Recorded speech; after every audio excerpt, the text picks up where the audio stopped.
And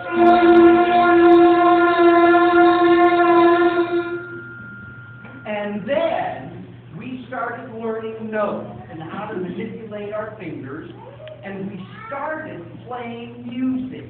This is our first really, really big song. Now, but it wasn't at the time.